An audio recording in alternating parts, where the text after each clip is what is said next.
Okay, why don't we get going here? Great to see everybody. Welcome to this Sports Philanthropy Network webinar. My name is Roy Kessel, and I'm the founder of the Sports Philanthropy Network. On behalf of myself and our whole Sports Philanthropy team, I'd like to welcome you today. We've got a great team that helps put together these webinars. Kayla Bradham, our VP of Community Development, Brian Zuzga, Director of Corporate Relations, Abby DeRossi, our Director of Communication, are all part of it, and a great team of interns that's really stepped up and done a great job helping us put these events together. Today, we're very excited to have with us Corey Clark. Corey is going to talk about how to succeed as a nonprofit competing in a big world and really look at focusing on how you can drive donations and gather attention for your organization through online communication, social media, and all of those types of things. I encourage you to share your screen, let everybody see you. This is designed to be interactive. You can put questions in the chat. If you want to send them to me privately, you can do that too, but you can put them in the chat for everybody to see, and we can call on you to ask those questions. Corey's very open to making this conversational and talk through the issues that you want to hear about and the concerns that you have. After today's webinar, you will get an evaluation. So I encourage you to take time to complete it. It helps give us feedback on what you want to see, what other topics you're interested in. And we're excited about the new ways that we have to engage with us at Sports Philanthropy Network here in 2021. We launched our task forces. We're getting applications every day from people wanting to participate in those special interest areas. Some very engaging topics, really looking at a lot of different aspects of the sports industry, really looking at how we can use Sports Philanthropy Network as a platform to create change in many different areas. We opened our message boards that are going to be member-only message boards, but they're open now through the end of the month for anybody to get connected in and join and start the conversation on how we can engage and improve the sports philanthropy sector. The other thing that we have is our Sports Philanthropy World Conference is coming up. That's going to be at the end of June, June 28th and 29th. There's a great amount of programming that'll be there. If you haven't had a chance to participate in one of our events, I encourage you to look at the schedule from last year. 2 full days of programming. We had a main stage with 7 keynotes and 7 panels and 5 keynotes, as well as 7 program tracks that each had 8 sessions plus workshops. So over 2 days, there were over 70 sessions, 150 speakers from all over the world, 30 countries represented, 327 organizations, and it will be bigger this year. I think most of you have engaged with us in other ways before, so you know about these webinars. You also know that we have 3 podcasts a week, 2 that I host called the Sports Philanthropy Podcast, where we talk to organizations about the work that they're doing in the community to get an understanding of how they're doing that work, how they want to improve. And it's a great way to learn from the success and the challenges of other organizations. And Kayla Bradham hosts Legacy After the Locker Room, where she interviews athletes about the way that they're making an impact in their communities after they're done with their playing days. We're very easy to find on social media, pretty much everything out there: Facebook, LinkedIn, Twitter, Instagram, YouTube. Working on some TikTok ideas, so we'll get that going soon too. And then we have our weekly newsstand, a monthly newsletter, event calendar, and we've created some new ways to update your preferences so you can pick exactly what communications you want to receive so that you make sure that you get exactly what you're looking for directly in your mailbox. So we appreciate your support and encouragement. We encourage you to become a member and to donate to Sports Philanthropy Network and get engaged in our other programming. Thank you for being here today. I don't want to take up more of Corey's time because that's why you're here, to learn from him. So, Corey, thank you for joining us, and welcome to the show. Thank you so much, Roy. I really appreciate it. Corey Clark here, president and founder of Clark & Co., digital marketing expert and strategist. I've got Elizabeth Miller from my team is also on. Figured it'd be nice to have another friendly face in the room that you get to see. You can go ahead and wave, Elizabeth, just so people can see you. She's amazing. We'll talk a little bit more about what she does and the full team throughout the presentation. But I'm excited today to talk to you all about how to succeed as a nonprofit competing in this big world. We know that digital is such a big space and there's so much that can be done, things that we can focus on, new trends coming up all the time. But it's really truly about honing in on what works for you. What works best for the nonprofit? What works best for reaching your goals and your objectives? We can all try everything that we want to do, but if it doesn't stick to the wall, what's the purpose of using resources there? So we'll dive a little bit into that today. Want to kick off by starting that the Clark & Co. team is a global team. We've got presences on coast to coast. So whether you're on the East Coast, like Elizabeth on my team, or you're on the West Coast, as we have some advertising strategists, or you're in another country, we've got a few different folks all around. So while we're a small, compact team, we're really dedicated to helping all nonprofits that we can and making sure we've got the right resources in place so that way we can help reach your needs. We're not just niche, but we're able to help you with each of your different areas. A little bit about our team here. I like to talk about the team in collective years of experience that we have. We've got over more years experience than any human could possibly live at the moment, which I think is really great. This is our core team. You've got myself, the lead strategist and creator, just making sure everything is going along. Elizabeth, who's on my team, she's our lead project manager and truly the success behind everything we do. She helps to ensure all clients and all folks that we work with are able to talk to us, to hear from us, to keep projects moving, to make sure everything is just on track and on pace. She's also probably one of the most fun people to chat with, so if you ever get a chance, definitely do. Suzanne's on the team as our lead advertising strategist. She's got more years experience than I have. She's a mentor of mine and we've worked together for so long. She's just a wonderful human being all around, just like everybody on the team. And then finally, our last lead is Viraj. He's our lead web developer. So he helps to make sure all of our development folks are working on every project, keeping everything on time, on budget, and making sure any sort of crazy technical problems that maybe come up, he's the lead for that to help us get through them and find the best possible solution. A little bit about our mission. I think this is a good one to always talk through. So our real goal of Clark & Co. is to help small businesses and nonprofits navigate the digital world effectively. Sounds pretty great, but what does that truly mean? We come up with innovative strategies that work for you, making sure it's not just how do you do social media, how do you do advertising, but what truly works well. We believe in data is the big driver of everything that we do in the marketing sphere, the digital sphere. And you'll hear me kind of go back and forth between marketing and digital. They're pretty synonymous together for me. Our innovative strategies really are taking what the large corporations are doing. You could think of Coca-Cola, Pepsi's of the world, every other big brand that's out there. We've got experience, but we know how to bring and hone that in for nonprofits as well as small businesses. So really being able to say, is TikTok an effective channel for your brand? It's a great question. It comes up all the time. Not everybody knows whether or not it's something they should do. It's a new trend. Everybody wants to jump on a trend, but if it's not right for you, we don't want to utilize resources there because it doesn't make sense. Instead, we'd rather pool our resources towards what works and what we know is going to drive the mission forward. And that brings me into taking a personalized approach. We really like to understand what is it that you're trying to do? What is your mission? What are your values? What are your pillars? What truly makes you special and unique?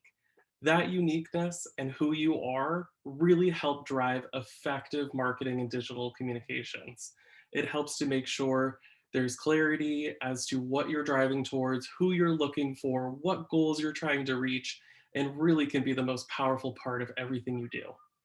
And then at the end, we don't just walk through it and do all of this great work, we prove results. We always like to see a positive ROI for all of our clients. We like to see everything grow. And we set up all of the KPIs and benchmarks for each of our clients to ensure we're consistently growing. Granted, this past year has been very interesting with the pandemic. We certainly have seen some dips across the board, but we're also now seeing a lot of gains happening, and a lot of our clients are bumping right back up to where they were pre COVID, which is exciting. So, staying on par and on track is really key in order to stay effective. A little bit going into our philosophy, I kind of touched upon this before. Data will always drive us towards success. Data is crucial. It's the number one most expensive item and resource in the world. It's surpassing oil, which is crazy. There's so much conversations around data, the protection of data, the utilization of data, how best to track your own data. It's crazy how much is out there. Everything around us has a data element, which is just crazy. If you think about it, whether you've got a smartwatch, you've got a smartphone, you've got a smart connected car, TV, whatever it may be, everything is constantly feeding data. It's all understanding and learning who you are. It's building personas, it's building different pathways to get you to where the advertiser, the marketer wants you to go. So, utilizing that data is the number one piece that you can do in your space in order to be effective. You also have to be incredibly careful what you do with data because it is such a hot commodity. There's so much scrutiny around it. There have been numerous cases in the past where companies and brands and nonprofits have gotten in trouble for misusing data. My rule of thumb is always, if you wouldn't utilize the data the way you would tell your mom, probably not doing something right. If you're sort of going in and really honing into who somebody is, their demographics, and really deep into certain interests that are just a little more personal, probably not doing something quite right. But if you're bucketing people and you're keeping it a little more unique, you're looking at folks who are interested in giving versus people who are interested in participating in a charity event, whether it's a walk, a cycle, a climb, anything like that. That is a successful way to utilize your data. Understanding the folks who are interacting with you, what they're interested in, what topics they're researching, what topics they're looking at, those are all helpful data points that we can all utilize. We might think that the first part of our mission is the most important part of the mission, and we find out the second part is truly where the heart is that people are interested in. So, utilizing that data in order to capitalize on it and reach your audience and expand past your audience is crucial. So we know what it means to be a nonprofit competing in a big world. There's so much going on. There's so many nonprofits. How do we stand out from one another? It's that uniqueness about our core. Who are we?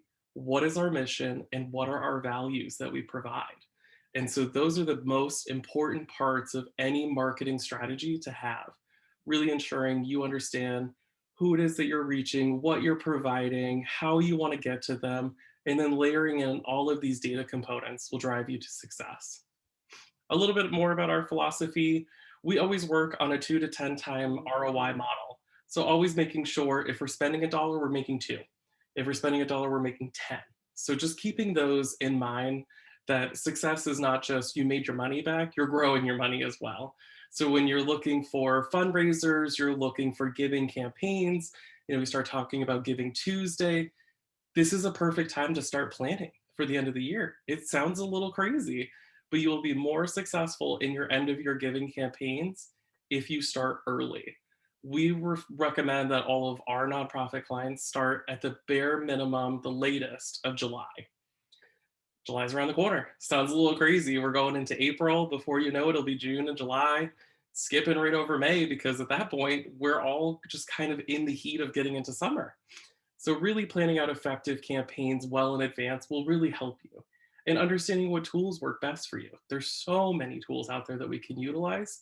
So why not explore them now before we get into the rush? So that way we're prepared and we know what we'll do best. We've run over $10 million in advertising. Advertising is becoming another huge hot commodity. It's one of the only ways in order to get in front of your targeted audience. So if you're looking for specific people who relate to your mission, whether they're potentially cancer patients, whether they're somebody who's giving back in the sports space, whether there's somebody who's maybe more in the physical therapy side or different things like that, you really want to make sure you're honing in on who it is you're trying to reach, and then leveraging advertising to help get there. And you might say to yourself, well, I don't have a budget. I don't have any money to spend on advertising. There are grants out there. There are a lot of great grants out there, and one of the best grants you can get almost immediately is the Google Ads grant. It's paid search. It's up to $10,000 per month for free for any approved existing 501c3. It's a really, really big deal to have that because it's free advertising. You can tap into what people are searching for, what they're interested in, what they're talking about, and be a part of that conversation. Facebook, as another big advertising beast, will also give out grants. They're a little more on the less generous side. They're a little harder to work with. But with the right case and working through their accelerator programs, there are a lot of grant opportunities as well. Even just getting a few $100s or a few $1,000s from them can really push your mission and your nonprofit further. So just things to consider. And then what I always like to say, digital's 24/7. It never stops. We go to bed, but our websites don't go down. Our advertising doesn't go down. Our social media doesn't stop. It continues. People are always connected. So it's always a good thing to be mindful of that. A little bit into here, I like to talk about different services that we provide, but also how contextually they're helpful for nonprofits. So our team takes that personalized approach to really truly understand business objectives and goals and layering in that data because it's great to know that we want to reach 10 new fundraisers this month. We want to have 10,000 participants in one of our events by the end of the year. These are great goals. Let's put some more data metrics behind it. In order to reach those numbers, what do we need to do? And that's where we come in with our strategy. So, really understanding the big picture and honing down into more of a macro level to really, or a micro level, sorry, to really understand how we're going to get there and build that roadmap so that we can. Through it, we find ourselves looking at different components such as web development, understanding does our website and other digital properties truly represent us well?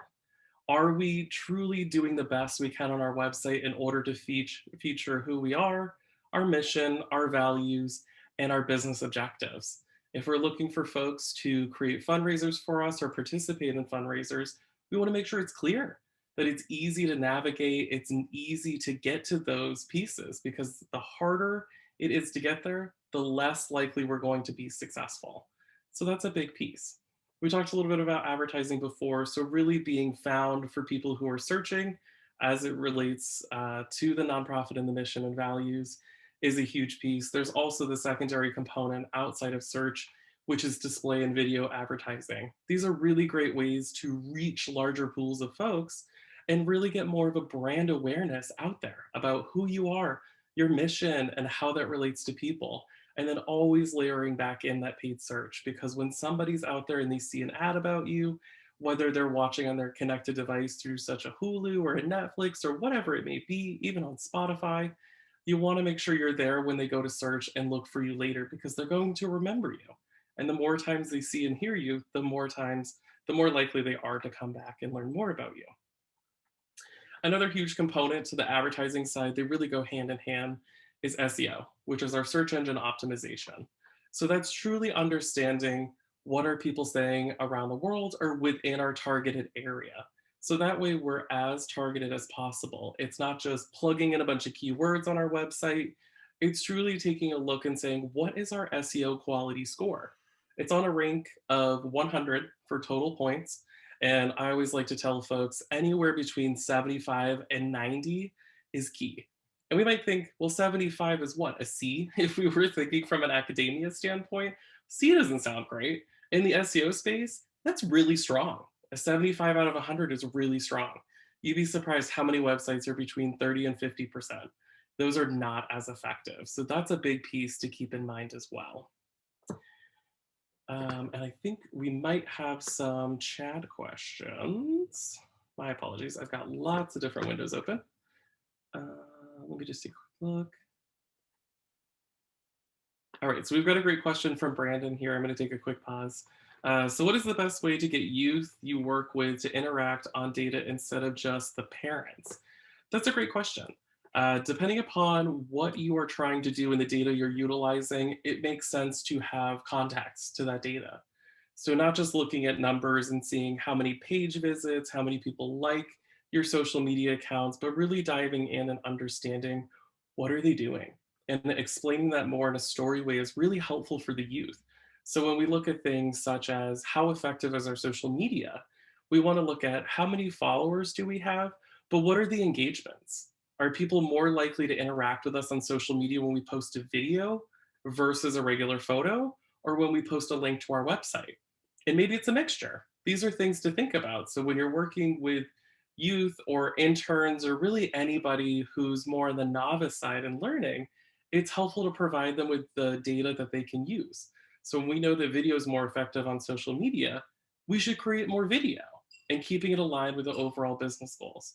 If you find that certain types of fundraisers are better, so there's Classy that's out there. You've got a whole bunch of like Kickstarters and fundraise and all these different things and Facebook fundraisers. Really understand where it works best for you. If you don't know where it works best, try them.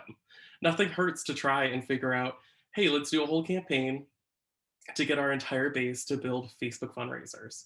Let's set a goal that collectively we want to raise $5,000 by the end of summer and get folks to join in, promote that. Make sure people know, hey, we want your help to reach our goal. It's important. Here's why.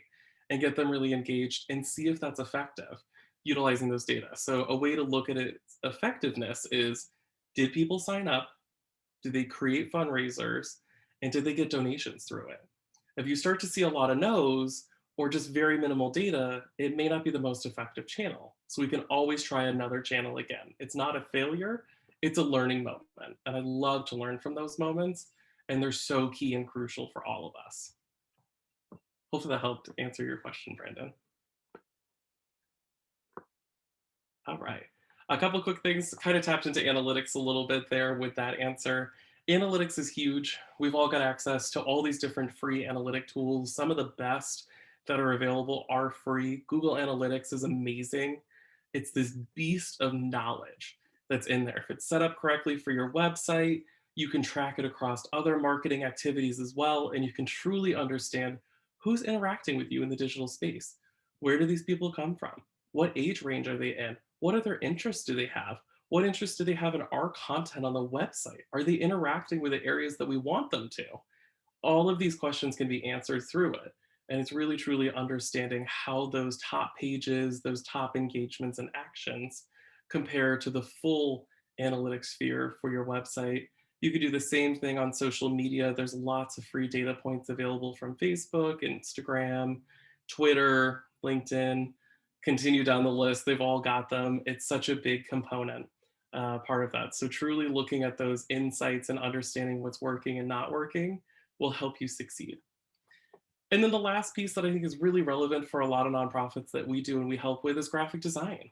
Having your brand out there, having really solid branding elements, having legitimacy and professionalism to who you are is crucial. If people don't perceive your nonprofit as somebody who's reputable, professional, and trustworthy, it's going to hurt you long term. So it's crucial to look the right way. And it's sort of objective, which is an interesting conversation to have as well. Anybody could say, well, I think this logo looks great, or I love these colors. Hearing from your constituents is huge. Do they like it? Do they want to promote it? Do they want to wear your brand logo? Do they want to push that out on their social channels? These are all relevant, helpful data points that you can learn from as well and tweak it from there. Every nonprofit has a different branding style, but listening to your constituents and what they're interested in and what they can help be your brand ambassadors is crucial. Next, I'm going to go into a couple different areas within nonprofits. Talking is really great. Going from graphic design to rebranding is crucial. So one of our nonprofit partners, Fathering Together, recently became a 501c3. They started as a Facebook group, really great community where dads can come together. They can talk about struggles that they're having, successes that they're having, the needs for resources, the needs for community.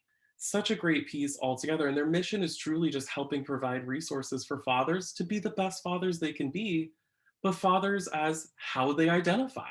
It could be anybody that identifies as a father. So they're very inclusive with, inclusive with how they reach their community. And so part of it, we realized we needed to update the branding. They sort of started with something that an intern created for them. And then we went through this full exploration of saying, what truly is the branding of Fathering Together? What should the logo look like? What feels should people get from it? Do we want more modern? Do we want edgy? Do we want something that's approachable but it's fun? Do we want something retro? Maybe there's these different elements depending upon who we're trying to reach. We ended up ending in a place where we have two really cool like not really any particular gender. They're just two figures that are high-fiving. It's very much the community, inclusivity, and coming together, which is a big piece for them in their branding. And then we went through colors and worked through more of like a rudimentary color style, really kind of pulling bright primary colors and secondary colors to utilize just the breadth of colors that are out there, because there are so many different colors that everybody relates to, and fathers relate to all different types of interests and groups and affinities and things like that. So it really was pulling that whole community together through their branding elements. It's so crucial. We've seen such a huge change in the response from their constituents since the branding launched. Before we did it, we actually presented it to a group of constituents to say, what do you like? What do you not like? You are truly the core of our group and our mission. Let's hear from you. Because what we think might sound great, but it's better to hear from the people who are truly at the heart of the mission, who care the most. Granted, a grain of salt is always helpful when people provide feedback, because any sort of things will come out of the woodwork when you do that. So always sort of keep a clear mind when you're going through that. The next piece through here to go through is website development. So a few years back, I worked with the American Lung Association to help update the entire pathways of the website. They're a massive nonprofit. They've got over 45,000 pages of content on their website. It is a ton of content and resources. It's great, but it's also a beast that is really hard on a nonprofit. How do you categorize and change the different UI and UX involved in getting people to the resources they're looking for?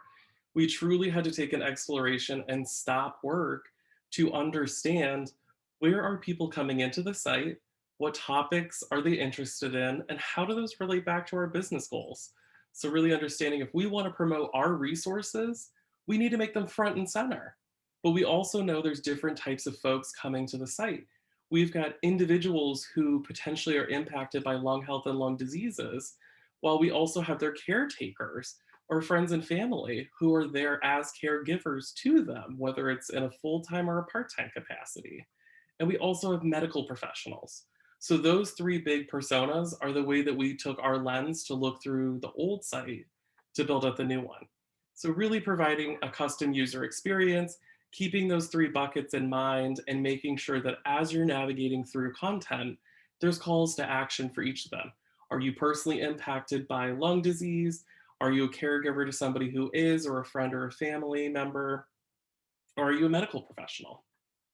So those are all key for success in order to increase the website presence, but also the way that people interact with it. And then it all comes right back to the analytics. So navigating and saying, okay, we built out these streams and these pathways. Are people utilizing them the way we think so? Luckily, after a month or two, we started seeing people really interact positively with the way that we thought they would, which was great. There were a few areas that did not work quite as we had anticipated, and that's okay. These are things that we learn and we can tweak along the way in order to make them better as we go. But overall, the real takeaway here is streamlining, keeping everything direct to where you're trying to get somebody to go. If you want them to look at resources, make it as easy as possible to get to your resources. If you want them to donate and be a part of your nonprofit, make it clear. Have those calls to action really large. Donate, get involved, ways that you can become a member, ways that you can be an ambassador, whatever those terms are, put them front and center. It's crucial in order to be successful in this space.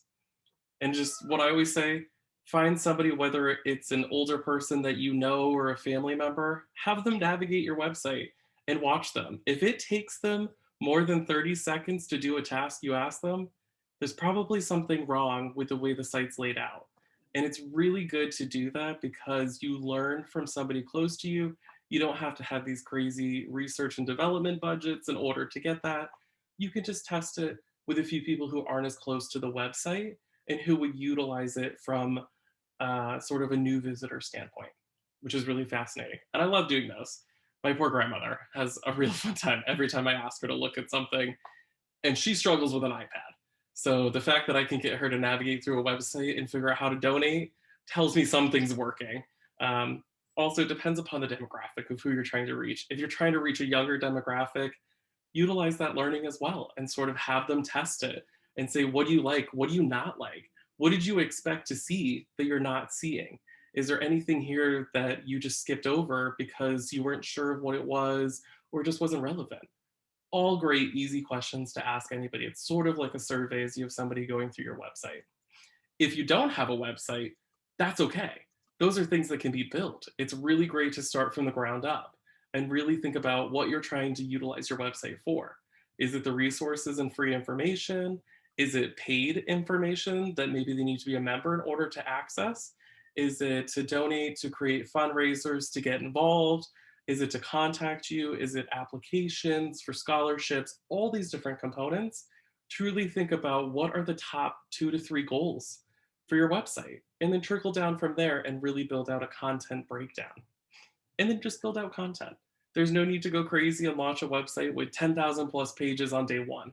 You can start with 1 page. You could start with 2 pages, a homepage, a contact page. I'd also add in a donate page or a fundraiser or some way connect out to a third party tool, such as Classy and all the other ones that are out there. Those are great ways to really just get your digital website presence up and live, but also effective. And then don't forget to add in Google Analytics. It is free and it's great to monitor because you can see what people are doing on your website. And without it, we don't know what's going on. We don't have that data. So it's something to keep in mind as well. Continuing down, so we've got our website, we've made everything really great. Now we're truly looking at advertising. There are grant opportunities through Google, like I spoke about before. There's also paid opportunities. Google's the beast when it truly comes to advertising. They're one of the number one platforms that's always utilized. They sort of cracked the code on their algorithm over many, many years and changes in order to reach people effectively, but also make it easy on us to advertise.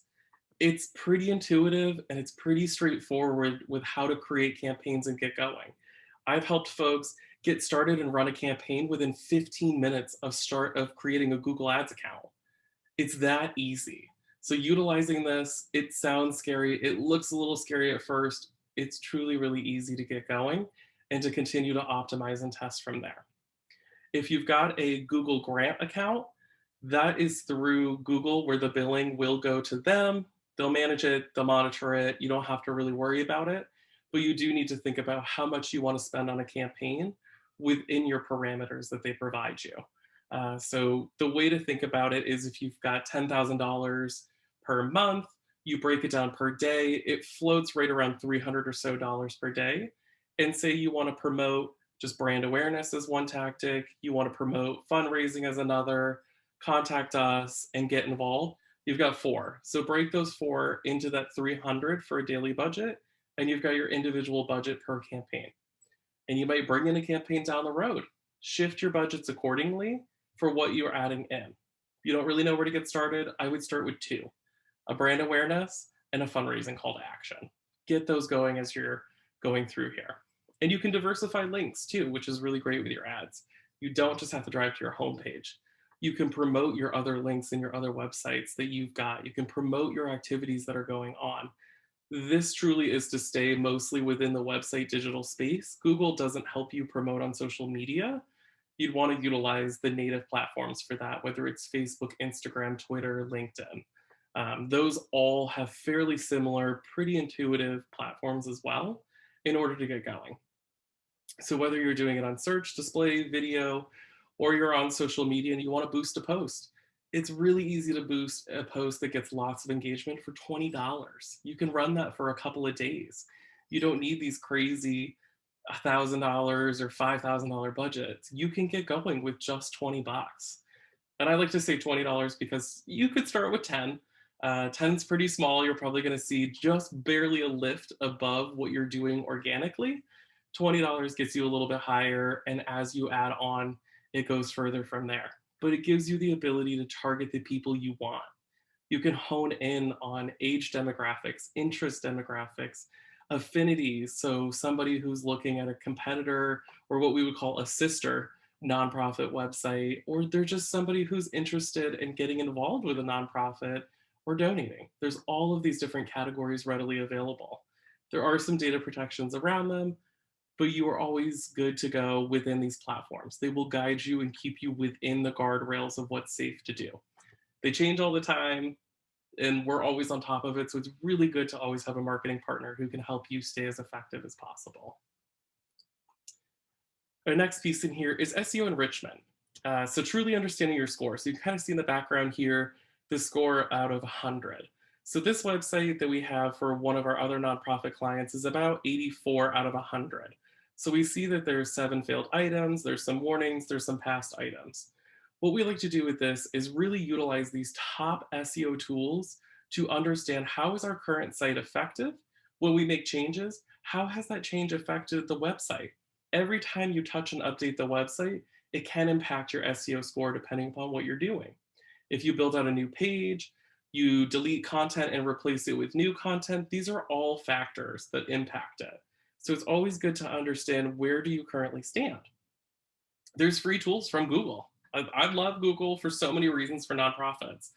They have a whole section for Google for nonprofits where there's all these great tools you can go in there. And you might say, Corey, I don't have a budget for this. I don't know, we can work with somebody.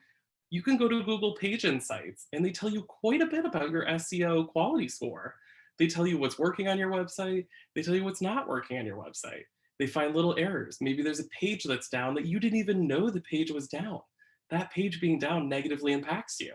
So it's good to know these. You can set up alerts through them, and you can work with folks like us at Clark & Co. who can help you through this and keep you on top of it. Our team's really great. Elizabeth's actually one of our leads in this space as well, who really helps to make sure we're reaching the right SEO enrichment components in order to help every single nonprofit that we work with.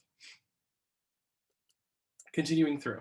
So a little bit about how we can help. So we're a little bit different than your traditional marketing agency. I like to say we're more of an anti-marketing agency. We can help in different capacities.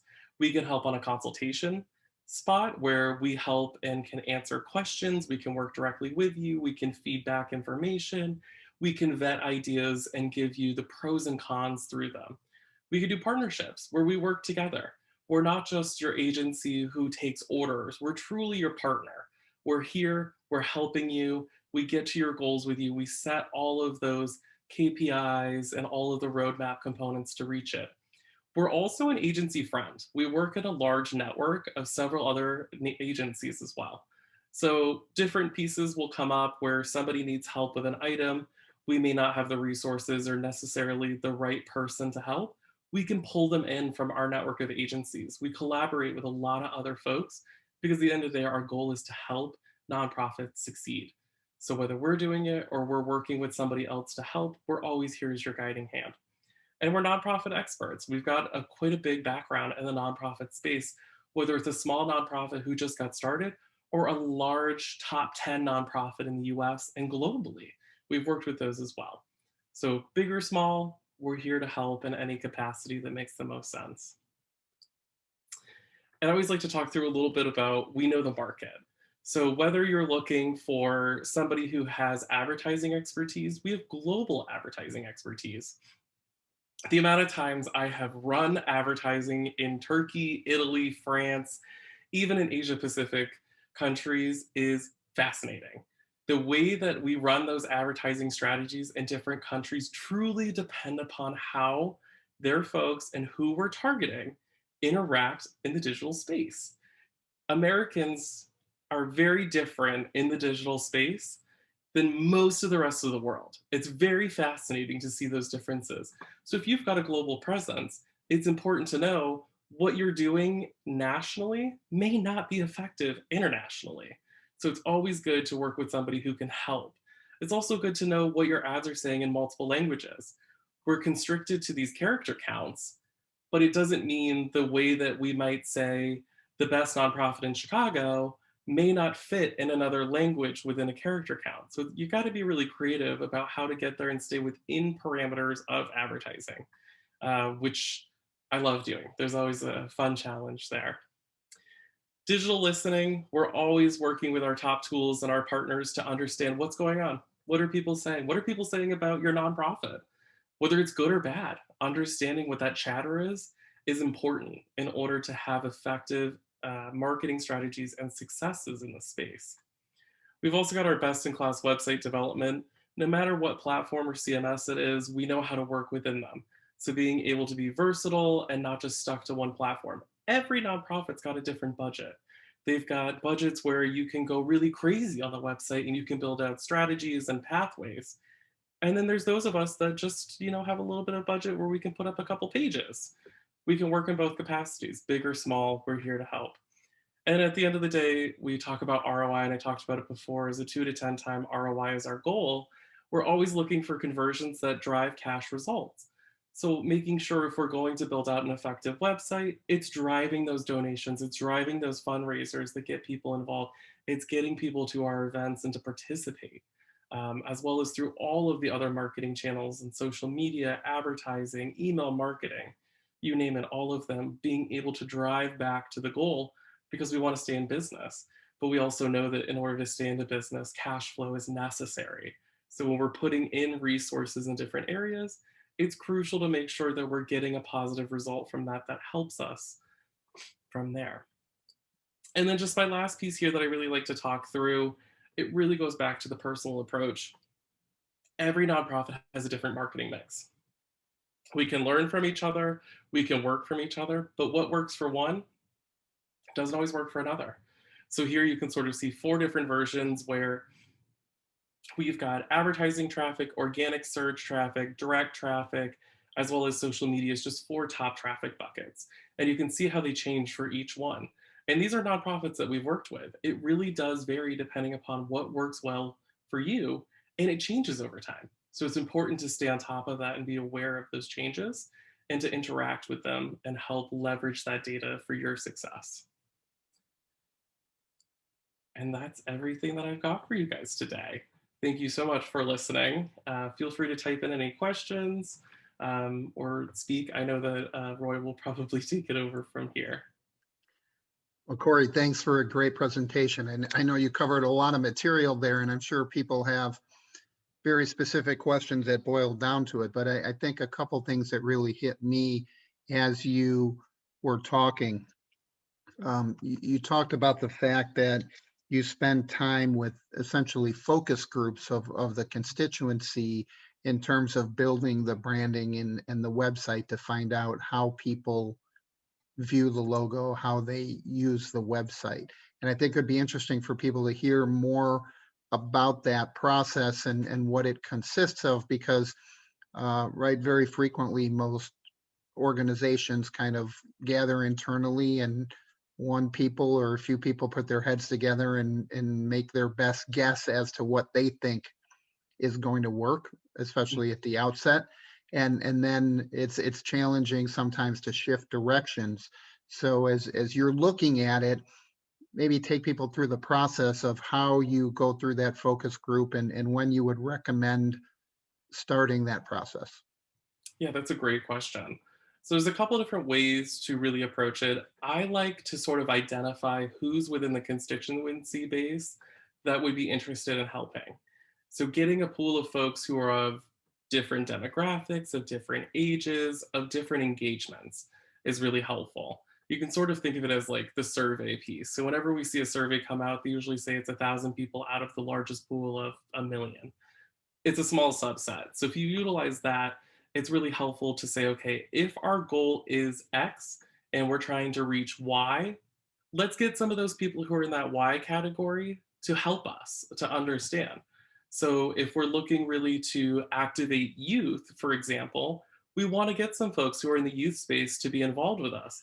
But it's also crucial to have their parents involved because they're a huge, they reflect hugely on their children as to what they think and how they perceive things. So it's helpful to have this balance It's also good to keep it a little bit smaller. We typically pick between 5 and 10 folks who are interested. Sometimes there's a big pool of people who really want to get interested, and we might do a survey component versus a Zoom meeting like this. But if you've got a smaller core set of group, you can talk about and write out the key components of what you're trying to do before you have them review any components. That really helps keep everybody on the same page. If our goals are one, two, three, make sure as people are looking at it, they're looking at it through the lens of your goals. Everybody's going to have a different perspective, but it's really helpful to understand. We've seen people who say, this logo looks really great, but it actually reminds me of this other brand. We're like, okay, well, we don't want to identify with this other brand.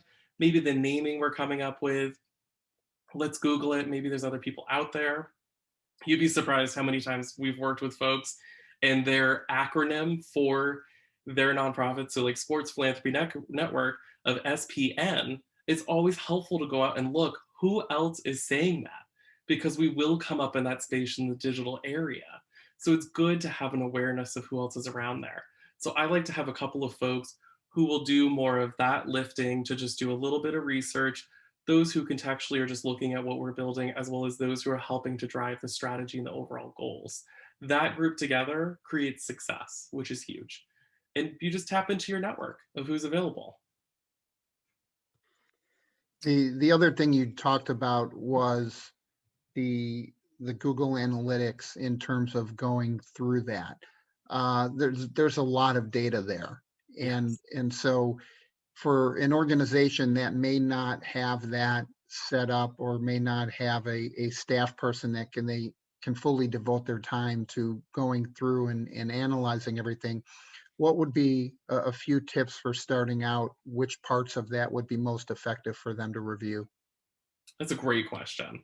There's a couple ways to approach it. Google does provide some documentation on how to get started. They have a course, it's sort of like a Google Analytics 101. It's really helpful to watch a few of their videos of just getting started. I find that incredibly helpful. If you've got somebody like us at Clark & Co. who can help you, we take a personalized approach through it and help you see what's most valuable. If you've already got going and you've got it kind of up, you don't know where to go within the tool, I always like to go through a couple of the key areas. So looking at behavior as one in there and just seeing overview, what do people interact with? They've got an overview report that pops up. Then looking at acquisition. So those are truly what channels in the digital space are driving people to my website. And then the last one is conversions. What are people doing on my website? Are they filling out forms? Are they donating? All of those components and those top three reports that are all overview, easy to access reports give you so much data. There's also a ton of other content in there, but if you're going to focus on anything, it's those three, because those are the three factors that get somebody to do what your business goal is. You get them in the door, you learn where they're from, how they're interacting, and if they're completing the goal that you're looking for. Well, I know we've got about 10 minutes left, so I'd love to open it up to other people that may have a question. If you want to unmute yourself, you can ask a question. If you prefer to drop it into the chat, we can do that. Um, I think one of the challenges that you brought up is the concept of building the content. And you talked about sites that have 10,000 pages, and obviously that's not something that's done overnight. Do you work with that content building, or how do you handle the process of working with a client and advising them on the content? We do. So another, and I'm just really glad that Elizabeth is here as well. She's a huge help on our content side. So we really hone in on what are in that digital listening space of what are people saying. So if we're just, for example, the lung health space, if people are searching, why do my lungs hurt? Why am I coughing? Those are great insights that we can develop content around. So that way we can help pull it together. There are times that there are content out there that we just don't have a lot that we can talk about, or it just doesn't align with the mission and the values. So those are things that we would weed out as content that we don't need to target. But in terms of what we want to go towards, we're always looking at what are people saying and what are they researching? Because those are two key data points to leverage in terms of drafting that content. And then from there, we start to answer those questions. Because if you think of your own pathway through Google being one of the giant search engines, whether you're on Bing, Yahoo, they're all kind of similar. We usually start our searches with a question. How does this? Why does this? What is this? Who is that? These are all great starters for anybody who's searching. So we provide that content through the website to get those folks who are searching to come over and utilize our content and resources for each nonprofit. So it's just being really smart with the content you're creating versus really building out tons and tons of content. Those 45,000 pages took the better part of a decade. It's way too much content in some regards. No human's going to go through and look at every single page. They try to review every single page of that website with their medical professionals to make sure that they're accurate. It takes a team of 50 medical professionals to go through that site. And that's just the resource section. There's a lot of other content. So for those of us who are a bit smaller, it's really key to hone in on content that makes sense for us from a mission standpoint, as well as from our value standpoint, and just continue to build from there. Building blogs out is a great way to start having content. You can push that on social media, you can promote it in advertising. It's just a great way to get started. You can also build out different content on the site. So we always want to go back to those mission pillars, talking about what we're trying to do from an objective standpoint, and just continuing to build content that way while leveraging those data insights. So we have a question from Bradley, and he's talking about boosting posts on Instagram and whether you recommend that that's only done with new posts, or if you had a post that performed well that might be a week or more old, is it still okay to use that as a boosted post? So both are accurate. If I post a new post, I like to wait a couple hours before putting any dollars behind it. The reason being is the way the algorithm works right now, and Facebook and Instagram are fairly similar because they're owned together, is let the post live for a couple hours, see how people interact with it, whether they're liking it, they're commenting it, they're bookmarking it, they're sharing it through messages. That engagement will help impact your paid. Then you can go ahead and put paid behind it because you've got some engagement started, and Instagram says, okay, this is how people are organically engaging with this post, and here's how they're trying to boost it. And they sort of mirror those two together within the algorithm. It's very beneficial. If a post is a week old, a month old, a year old, you can still promote it as long as it's great content and it fits within the parameters of advertising. So I always tell folks, keep your copy on an image below 20%. The algorithm is set up that if you have more than 20% copy on it, it won't reach as far for the money you're spending. And that's just sort of not okay, because we're looking at saying, well, I want to spend $20. If I can't reach 1,000 people, why am I not reaching 500? And that's generally a factor. And there are tools given by Facebook for Facebook and Instagram to check if you have too much text on your post, which is a great way to do that. But both So are you're talking about the text on the post itself or on the graphic? on the graphic, sorry, to clarify. Okay. And that counts for videos as well. Just the first part of the video. Everything else in it, you can have as much text as you want, and it can end with all the text that you want. At least as the algorithm stands today. Will they change that? Potentially, but there's no insights or any sort of information floating that it's going to change for a while. Hopefully that helps. Well, Corey, we appreciate you coming on today. You shared some great insight. I'm going to open it up to you and Elizabeth and put you both on the spot here to end the show and give us 3 tips if you were meeting a new client from the nonprofit space that's struggled in these areas. What are 3 things you'd tell them? I love it.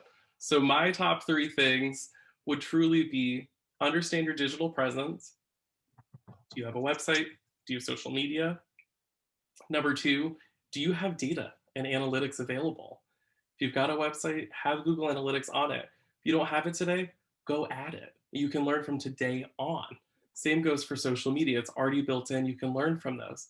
And then 3, leverage all of that and how it relates back to your mission and your goals. Are you reaching the right people currently today? If it's a no, let's figure out how to get there.